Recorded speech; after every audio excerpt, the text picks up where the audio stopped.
যখনই আমি কোনো কাজ করতে যাব তখন এই ছোট্ট দুটো হাত চলে যাবে আমার সাথে কাজ করার জন্য।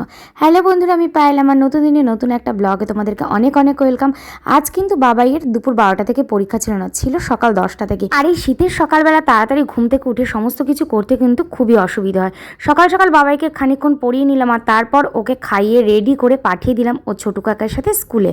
তারপর আমিও কিন্তু ব্রেকফাস্টটা করে রান্নাটা বসিয়ে দিলাম। আজ কিন্তু তোমাদের দাদাভাই না থাকায় আজকেও ছোটু কাকাই দিয়ে এসছে, আবার নিয়েও এসছে। আমার এদিকে রান্না শেষ হওয়ার আগেই কিন্তু আমার ছেলে বাড়িতেও হাজির হয়ে গেছে। এইদিকে দেখো একটা পার্সেল এসেছিলো, যদিও ওর জন্যই অর্ডার করেছিলাম। এটা কিন্তু খুব দরকারি একটা জিনিস। সাধারণত ওকে নিয়ে কোথাও যেতে ট্রেনে বা 4 চাকায় করে ট্রাভেল করতে খুবই অসুবিধা হয়, সেই জন্য ওর জন্য কিনেছি।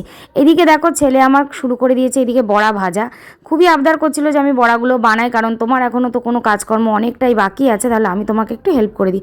ওকে বারণ করলেও শুনবে না, তাই ওকে বললাম ঠিক আছে করতে থাক। এইদিকে করে আবার নিজেই টেস্ট করে বলছে দারুণ হয়েছে। কিন্তু আজ কিন্তু আমাদের দুপুরবেলা নিরামিষ মেনুতে কিন্তু এইগুলোই ছিল।